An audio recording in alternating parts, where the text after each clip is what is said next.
distinguished guests, esteemed colleagues, friends from the intellectual community, friends from the media, veterans from the mission in Sierra Leone who are gathered here today, ladies and gentlemen.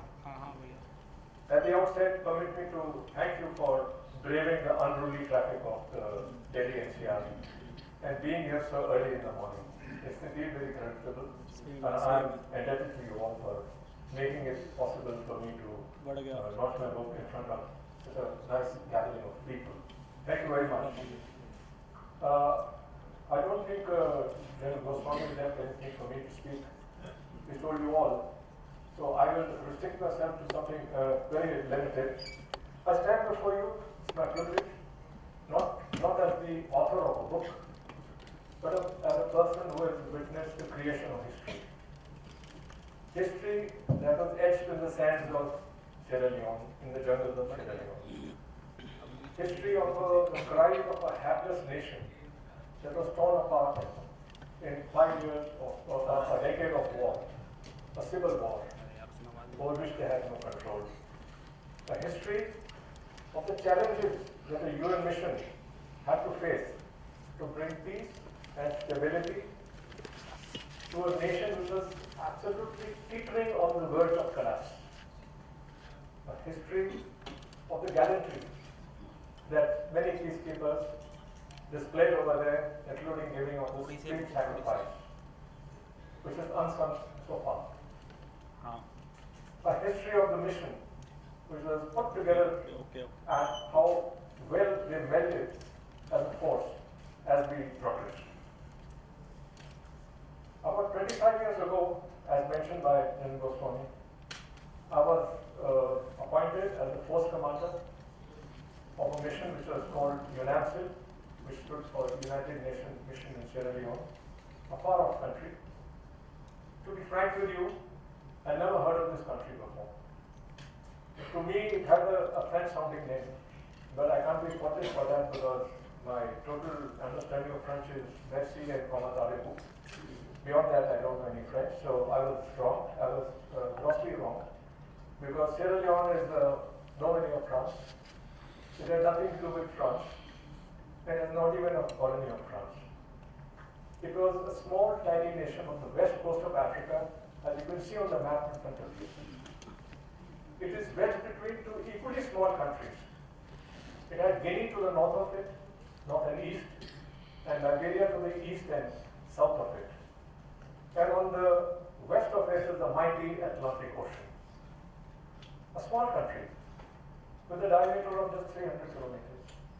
It has a total area of about 72 square kilometers only. And it would have counted for nothing. But this country punched above its weight. It punched above its weight because of the bounty bestowed on it by nature. And the bounty was in the form of mineral wealth. It had gold, it had silver, it had rutile, it had diamonds and diamonds and diamonds. And I say it twice because I thought diamonds were only colorless. I didn't know there were pink diamonds, there were yellow diamonds, and the green diamonds. They were all there in Sierra Leone, although I didn't see a single one of them. But there were diamonds nevertheless. But despite being, on the one hand, one of the richest countries, resources-wise, paradoxically it was one of the poorest countries on earth. For the simple reason it was underdeveloped. It had lacked infrastructure. It had one defunct railway line. It had one TV station. It had only one international airport, and that also not in a very good state. We had to resort to a number of military operations, a number of them. And all these operations are listed in the book that I have written, including the famous Operation Kukri, is world famous now because one of the annals of human history, perhaps such a large-scale operation has never been conducted with such forces, with 3 or 4 types of helicopters, special forces, infantry, the mech infantry, and so on and so forth, a large number of people. It's a good operation, even if I could say so myself. And the details are given in that book, so that I don't want to talk about the book because I'm sure all of you will buy it. It's all available outside. You're most welcome to take a look at it. It's a labor of love. And I started during COVID. There was nothing else to do, so I said, why don't I write this down? And why did I write it so late? I tell the reason. So the reason is that there are a lot of people who have been wanting to say that I did this and I did that, and I want to say I didn't do anything, frankly, but I want to tell you what happened there. So that's exactly what I put in the book. This is what happened. This is my point of view. This is what I saw as a force commander, which may not be the point of view of the others, but it's a point of view, and I think it's worth saying. And I really hope that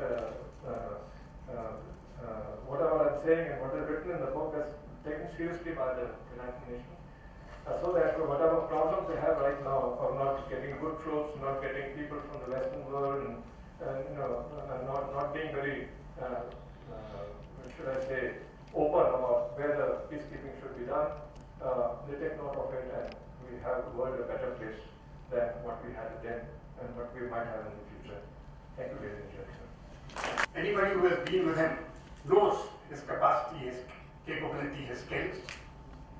And as a regimental officer, I grew up with that. You were my boss, you were my senior. And when I was commanding a sector in Mizoram as a brigadier, he was a corps commander. So I knew him very well, but one thing I didn't know was that he was an author. And that I came to know when I accepted his offer to discuss this book here. Not ready to discuss, to talk about the book. It's very difficult to discuss a book like this. And that was the time I actually read the book. One of you would have seen that book. Nice fat book. And to stand here in front of you to even talk about this book, I had to read it twice. Not a hard copy, a soft copy. And then lately, I have been through it twice. And that is why I want to talk of certain aspects which are outside the book, but I think which are very relevant, because ultimately it will all get related to what the book is all about and why it is important. The foreword is written by General Ridge. All of you know our chief, General Ridge, my regimental officer, my colonel of the regiment, and now the honorary colonel of the regiment. He's not here today. But if you read that foreword also, you will get an excellent understanding of the background under which General Jetley operated. Very difficult times. Ambassador Mukherjee has also written and given a very, very concise and clear picture as to what were the challenges which were existing at that time. The ambassador sitting here. And there are other people who are mentioned in the book who are in this audience. So it is, in a sense, it is something like history coming alive. And though I will repeat this again, but I would like to say it right now. We have here Mr. Abhishek Dudhiya, who is a filmmaker, and somewhere in my script I'm going to tell him, please make these films. There are so many stories here. Of course, not the whole operation is not one film. The whole operation is many films. But there are small actions which are absolutely outstanding. And they have been done by Indian peacekeepers. I think we can all be so proud of what was accomplished in that 1 year in UNAMSID. And I feel sorry that I would never have come to know about that had I not read that book. When those operations were going down, I was commanding a sector in Mizoram. I didn't hear about it. And then I retired. I went into a think tank, I still didn't hear about it. So many UN operations keep taking place, just didn't hear about it. And I think it is important that we know what happened. It is a part of the narrative. The biggest flaws in UN's peacekeeping framework and your suggestions to improve it. Well, one of the biggest problems for any peacekeeping mission is to get the right type of troops. Now, what do I mean by the right type of troops? It means troops who are firstly sensitive to doing peacekeeping, because peacekeeping is not just fighting a war anywhere. Secondly, the troops should be well equipped. They should have the wherewithal with them to fight an operation if need be, as was the case in Sierra Leone. because we went there as a peacekeeping mission, not realizing at one point in time that we'll get into active operations. Now, what happens in the world is that more often than not, many countries, they shy away from a peacekeeping mission where there's a possibility of conflict. They don't come. And as I had mentioned earlier, I found this malaise in the Western world. In the East, Asia, Africa, and places like that, we are more professional and we are more ready to sacrifice. But people from the Western world, their lives seem to be a little more precious to them. Not that ours are not precious.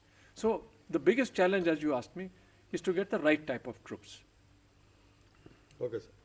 Now, do you think this book will influence the discussion on global peacekeeping reforms that are going place? I would think it should, although it's written a quarter of a century later, but there's been a lot of time to sink in, and the lessons that were learned during my stay in Sierra Leone, they're still very relevant. All those lessons are still very relevant, and I think if the UN has any desire for improvement, then all that I've written in the book would be relevant to them, and maybe they'll use it in the other missions. Okay, sir. Now, let's talk about Operation Khukri. Can you take us through the most challenging moments during Operation Khukri? Okay, the most challenging, there are not just one moment. There were 3 or 4 very challenging moments. Let me take the first one. The first one was when we made a surprise on the enemy position. That is where our boys were at a place called Calhoun. We went there with 2 Chinooks and we pulled out all the unarmed combatants. It was something like Entebbe operation, which was done by Israelis a long time ago to get their people out. So what we did was we took a helicopter inside, put those people inside, and before the Sierra Leoneans could wake up, we were out from there. So this is a very challenging moment because at that point in time, when the helicopter was on the ground, it was quite possible that it could be shot at. It's a big target. But we managed to pull a surprise on them. So that was one challenging moment. Second challenging moment was when we broke out from Calhoun and we were coming towards the center, a place called Pendembu, which was the headquarters of the RUF, where we were supposed to meet our second prong. We just spoke to Brigadier Kushal Thakur. He was coming from south he was going north. And the people in Calhoun were coming from north to south, and they were to meet at Pendembu. Now, the second challenging moment was when we, at halfway to Pendembu, we found that our track had been dug up by the rebels, and there was no way to bypass it. So we were stuck. So what we did was we did sudden, quick thinking at the headquarter level, and I told my sector commander, Brigadier Mehta, who later became a lieutenant general and later became military advisor to the Secretary General, and unfortunately is no longer with us in this world, a very fine paratrooping officer. I told my sector commander, go and drop some bridging equipment there. So the Air Force fellows who are also here today, they were only too willing to do everything. So they went and dropped bridging equipment, with the result that the gap got bridged, and my vehicles went across, my troops went across. Of course, we were shot at, we shot back. And they did this again, just near Pendembu for the second time. And the second time we did the bridging also.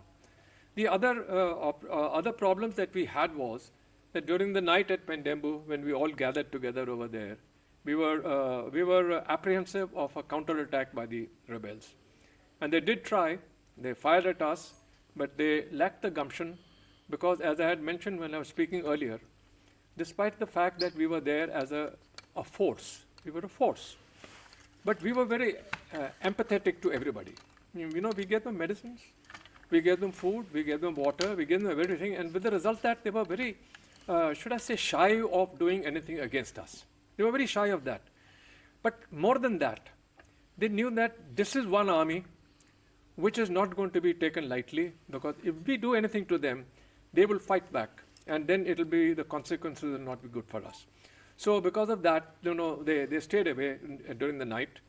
The next day when we managed to evacuate all the people, there was tenseness because we could be shot at in the air. Our helicopters could have been shot. So we made a whole lot of sorties to get all those people who were walking back to the headquarters in a helicopter. Then the vehicle column came back along with Brigadier Kushal Thakur and Brigadier Satish Kumar, the both battalion commanders. They were getting the column back. Now, RUF, despite the fact that we had overwhelming superiority over them, despite the fact that we had got the better of them, they didn't want to give up. So they ambushed us at various places, including at one place where they shot at one of the vehicles, ammunition carrying vehicle. It was just ahead of where Brigadier Thakur was. And that vehicle, got hit by that rocket. The driver, poor fellow, it went through his stomach was falling out, and we evacuated him. But unfortunately, he died. So that was a very tense moment of Operation Kukri. Lastly, can I ask? Any other questions? So it has been noted today that a film has been planned and will be made on a book that you have written. Why, sir, what do you want to say about that? Are you happy enough to be a book that has been made on this? Yeah, I would be happy actually if a book is converted into a movie, because you see what is covered in my book is a international operation, and I've been to the UN earlier. I went for 2 years to Iran, and I've seen UN operations. I've been studying them. So I found that this operation, which was done by my force when I was commanding it, was one of the biggest operations done by the UN. And it is therefore necessary to project this on the world stage for the benefit of the world.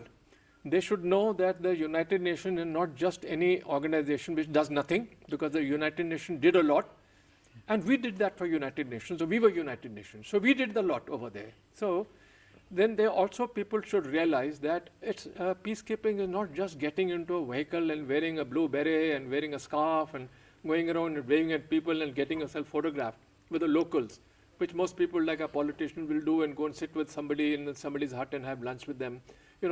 People do all sorts of things like that, and internationally also. People have to realize that peacekeeping is not a bed of roses. It's a very serious job. And you can save a lot of lives. You can save a lot of people from getting wounded and distressed. You can make the future of a country, like this country, which was absolutely gone. It was like it has been put together. There's a very tenuous piece which was holding. After Operation Kukri, we did another operation, Operation Thunderbolt. Before that, we did 2 more operations in which Brigadier Kushal Thakur was also there at a place called Rogueberry. So we did number of operations. Because of these operations, 2 things happened. One was the myth that the rebels are, absolutely invincible. That got destroyed, because there was so much of fear that the RUF is there and RUF is going to, they are very tough to defeat and so on and so forth. We destroyed that myth. And the second thing was, because their back was broken, the other rebels groups, there were 4 others, they also fell into place. And with that, it set into motion the long road back to normalcy. 1 year later, they declared that the war is over and we are back to normal.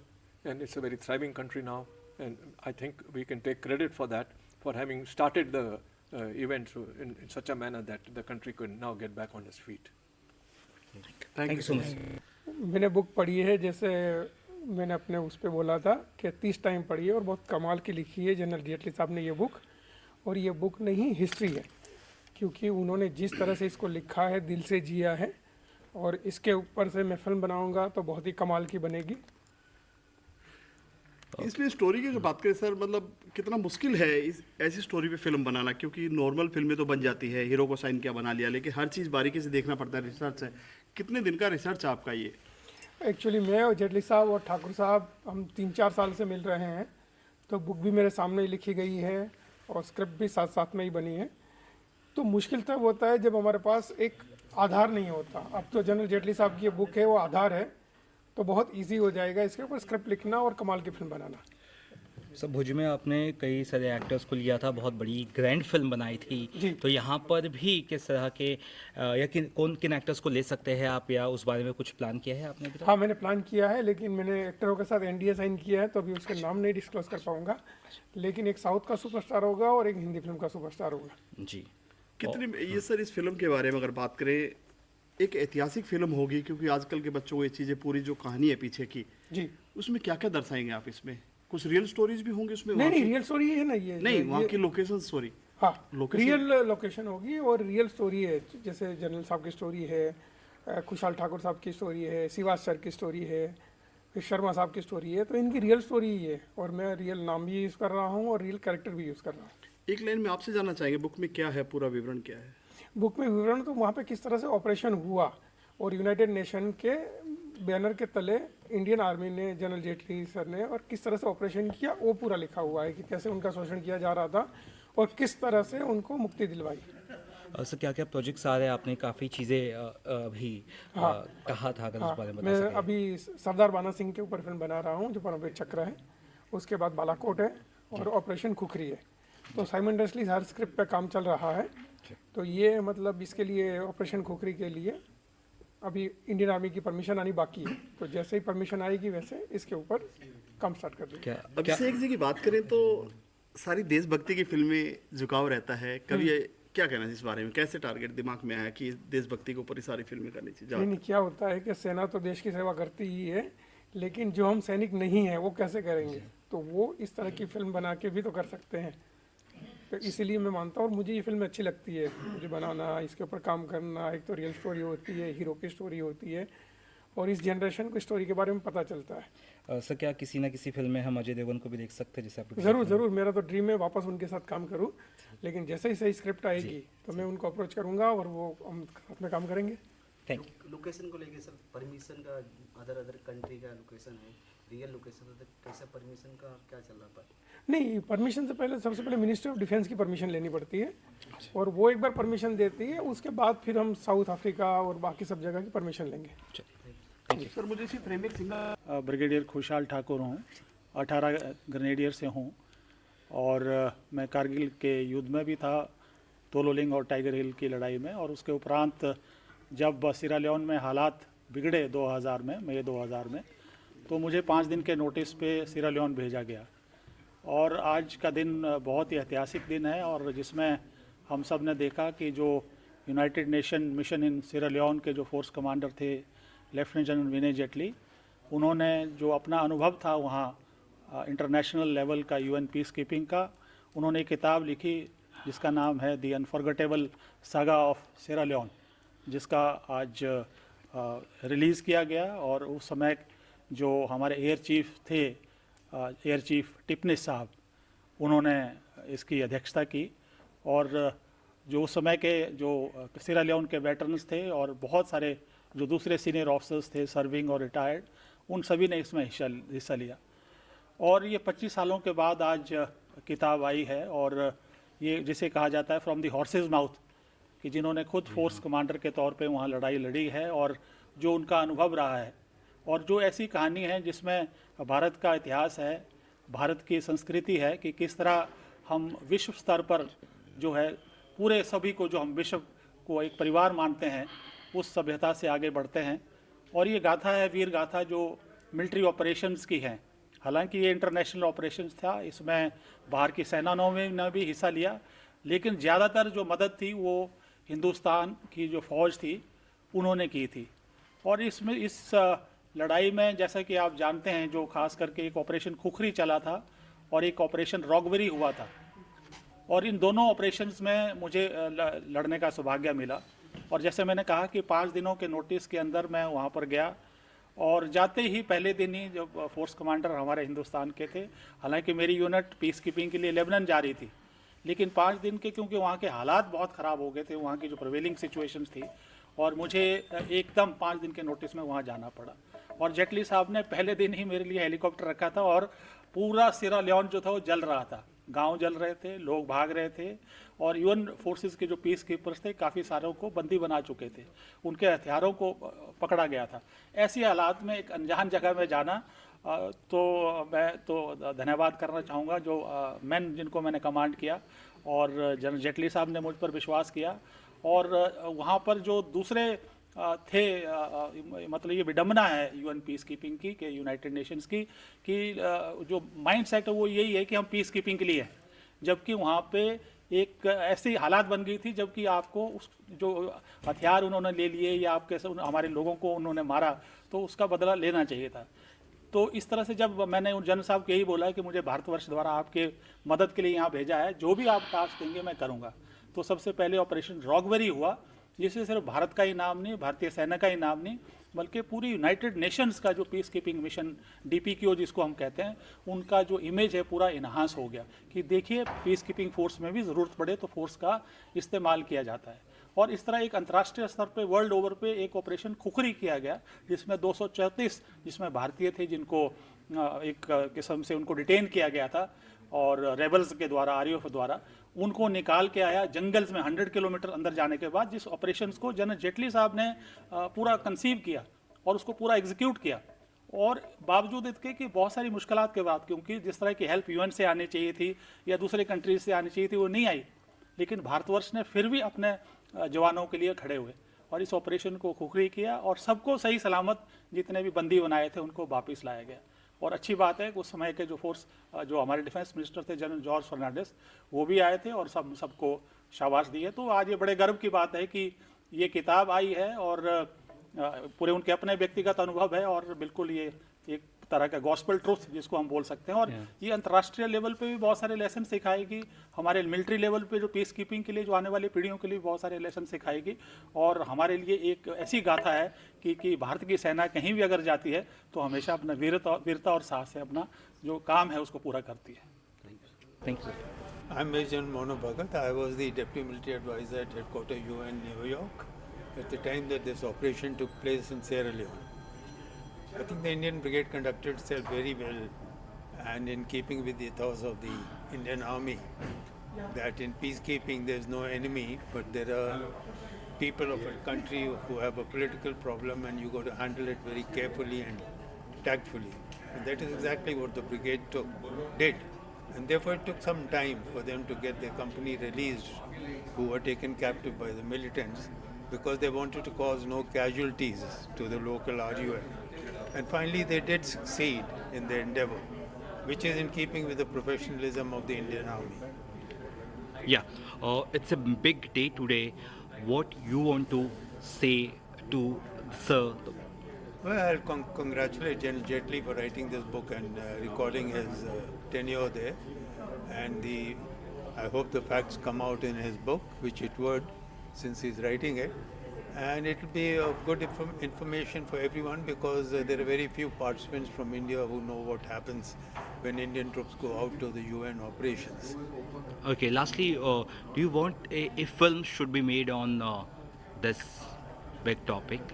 Yes, a film is a very good thing for any record, and it gives you visual pictures of whatever is happening and the facts, and you can, it's easy to understand. Thank you so much. I am Major General Javed Iqbal. When this operation took place, I was the legal advisor to General Jetley, the then UN Force Commander, and I was a part of this operation. I was in the mission headquarters, and in that headquarters, after the successful completion of this operation, I must tell you that all the foreign armies which were posted there, including the Britishers, the American and the French, they all had complimented us for this successful operation, and we all Indian Army officers, we felt very proud of the success of this operation. And I am very happy that the General has decided to write a book on that saga, so that our countrymen and the rest of the world knows as to how this operation was carried out there. Okay. So what are the challenges you have seen the mission, and how Indian Army has overcome all this? You know, the country was in a very disturbed state. There was continuous civil war in that country. Okay. And we were basically sent to maintain peace in that area. And under those difficult and trying situations, we, maintained the peace in such a manner that we did not annoy any civilian population, and we carried out our mission successfully, taking them into confidence. So finally, what are your wishes to serve for this book launch? My wishes for the sir is that the book has been very well written. It has complete details. It not only provides the insight into the operation, but at the highest level as to what was going on at the political and international level, how various actors were looking at this operation. Since the sir was privy to all these things, he has beautifully summarized all these details in his book, and anybody who is interested in UN missions and all those officers who may go in future UN missions as force commander, it provides a useful insight for all such officers. Thank you so much, sir. Thank you. Commodore M.K. Yadav. I was that time flight lieutenant and I served with General Jetley during this mission. We are fortunate to have been led by General Jetley during our initial days, during Op Kukri and lead up to Op Kukri.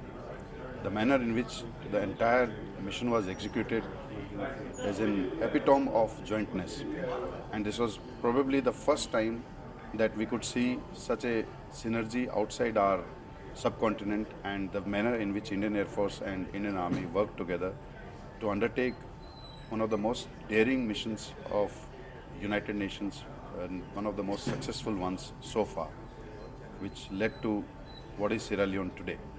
Do you think a book on this major topic is important?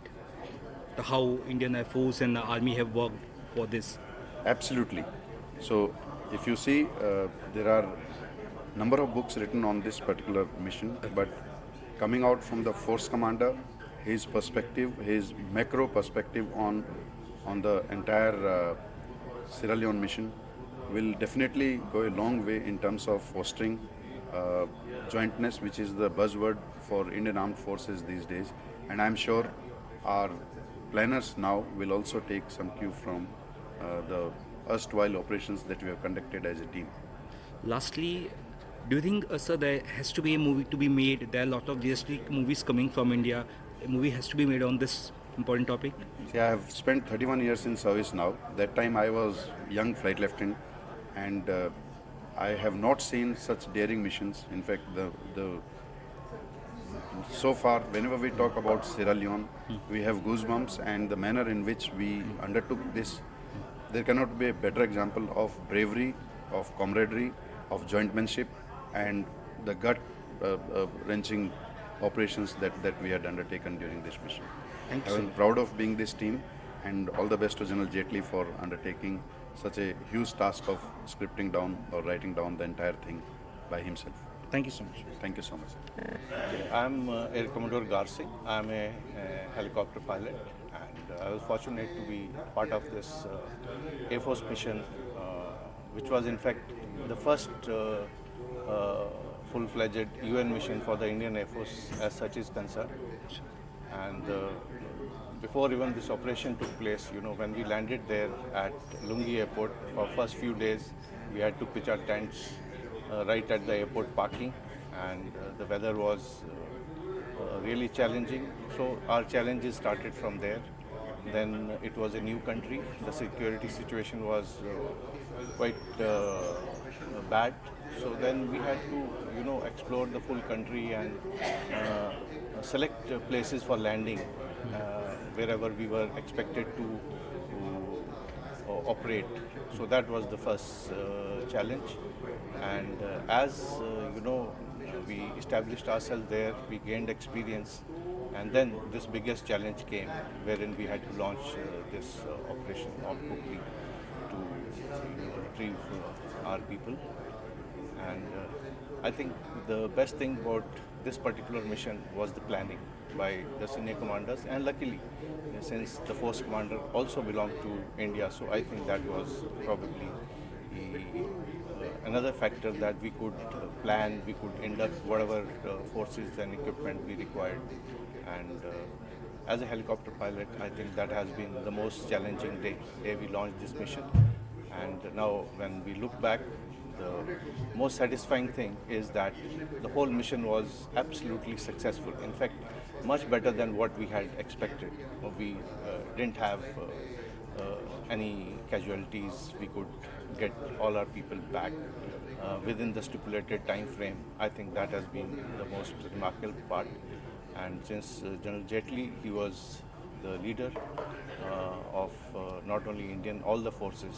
So I think this book, we are expecting when we read it, it'll have much more than what probably we were aware of what was happening at the higher echelons for the UN mission there in Sierra Leone. Thank you. Thanks, sir. I'm Group Captain Badoni. I'm retired from the Air Force. In 99-2000, I was a flight lieutenant, part of UNAMSIL, as a part of the Me-35 attack helicopter contingent, which went there for fire support to the ground troops. So we inducted in the beginning of 99, and the operation was carried out.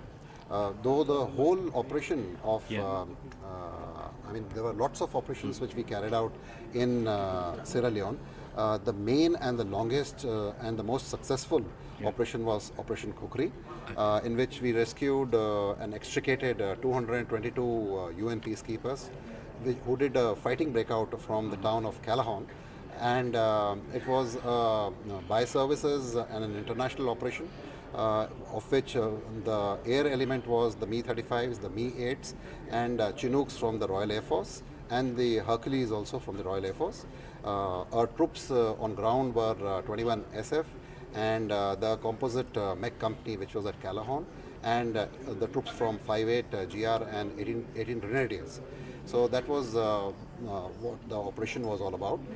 My role, or our role, or my squadron's role in this operation was to soften the enemy defenses which were surrounding the town of Calahon just at first light, when the initial strike by the SF was planned, and the fighting breakout by the composite mech company at Calahon was coordinated at the same time. So we carried out that op and we did a fighting breakout, and we destroyed all the enemy positions so that our own troops extricated from that place, Calahon town, and we relocated to Pendembu, and it was a 48 to 72 hour operation in which the Me-35s maintained continuous overwatch. We neutralized an airfield also where the rebel troops were landing to attack the convoy. We also destroyed a couple of convoys which were closing in to the main convoy. So we ensured an interruption-free run for our troops back to our main bases. Thank you. Thanks so much. I'm Major General Subroto Roy.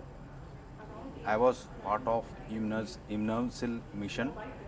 It is in Sierra Leone, and I have worked in very close tandem with General Jetley. He was the force commander there, and I have very unforgettable memory of that place. Initially, we had gone there as part of that is UNAMSIL mission, and later on we got converted into that is your troops, from where that is we have operated from Choitram Hospital. I am a dental surgeon by profession. As a dental officer, as major, I had gone there, and I am talking about the incidents of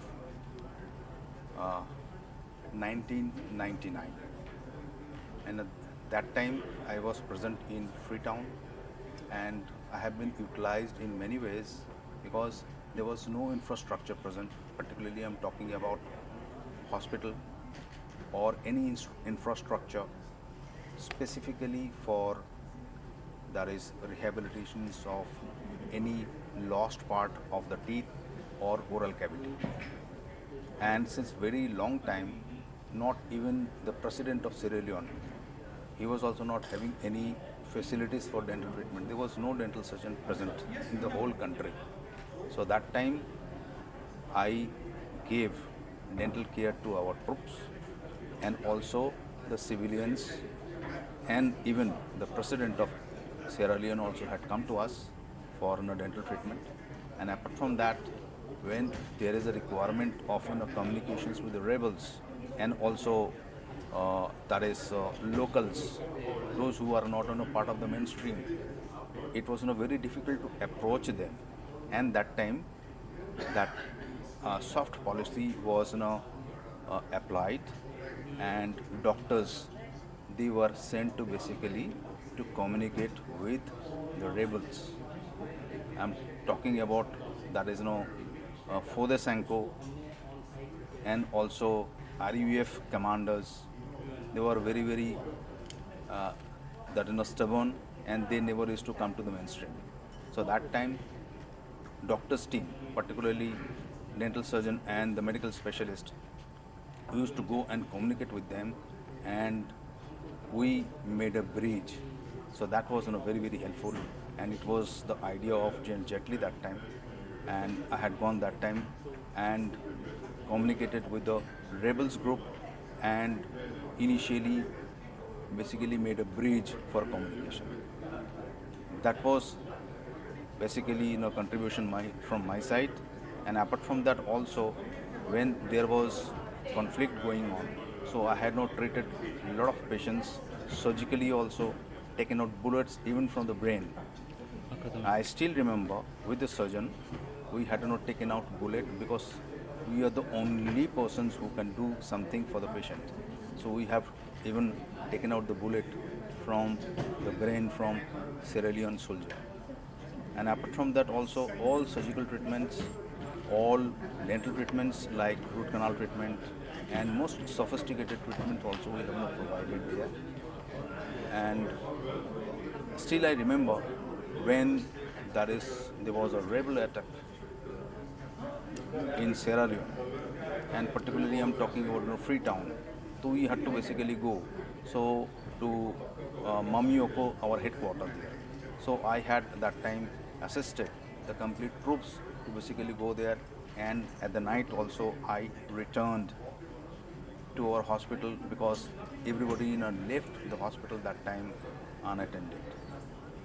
And I came back with a few soldiers and also one officer. He is right now a Major General Giri, and we had to return to hospital, and we had not secured the hospital from all sides after lock and key, and again we went back, that is in dead of night. And there was a lot of tension going on as there was a suspected rebel attack to Freetown, and this is one of the memorable time. And next day we could go back and we got back our hospital and all instruments and other equipments absolutely intact. This is what exactly I wanted to tell you. Thank you very much. Thank you so much. It's a grand occasion today, a book launch by V.K. Jetley, sir. The Unforgettable Saga of Sierra Leone. How you were a part of this whole journey, and what you want to say today? Okay, I am Group Captain Negi. I was leading the helicopter squad, number 2001 helicopter squad, a specially created unit for UN Mission Sierra Leone. So we had both the Helvet and made helicopters. As far as the mission goes, we went in as a peacekeeping mission, but slowly it turned into a peace enforcement mission, wherein we had to use weapons. The situation came to such a pass that we had to put machine guns in our helicopters to ward off hostiles, rebels when we landed. We always had to carry weapons. Our helicopters fired upon. One of my helicopters was shot down, but we managed to recover it. And that is a very memorable occasion when we recovered that UN 103. And then we also participated in Operation Kokri, where we were inducting troops to cover the path and also de-inducting forces who had already marched on towards that. So it was a wonderful 1 year, very challenging as far as it goes, both weather-wise, basically because the area is mountainous, it has got rains and heavy rains. Despite that, we met all our missions and we brought all our mission in combat. Thank you, sir. Thank you. I'm Colonel Sudesh Rasora. In year 2000, I was a captain, and as platoon commander, I have participated in this UN mission, which is called United Nations Missions in Sierra Leone, namely UNAMSL. So my battalion, 14 Mechanized Infantry, was nominated along with 58 GR Battalion Group. So we were there, and as Indian peacekeepers, our role had more importance because the force commander was General Jetley. So we were the people who were to establish this mission and so that it continues. But somehow at the higher level things didn't work out. They were working out fine for 5 months, but thereafter the RUF, they backed out on their terms, and because of the incident which happened on 1st of May, the things turned upside down, and then we had to extricate ourselves and we have to fight for our safety over there. The RUF, they said that you to all the UN peacekeepers that you lay down your arms and you leave us to we solve our problem. But the Indian peacekeepers, they decided that we cannot lay down our arms. It is this humiliation is much worse than the death. So we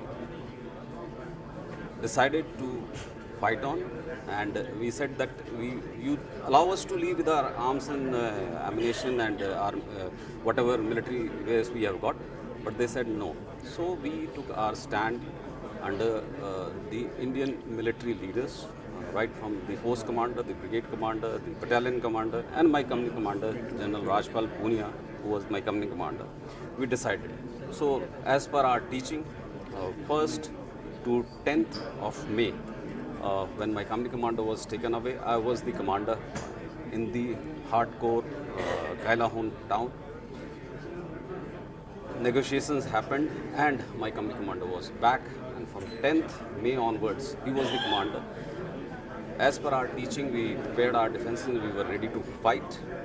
The stalemate was for almost 75 days.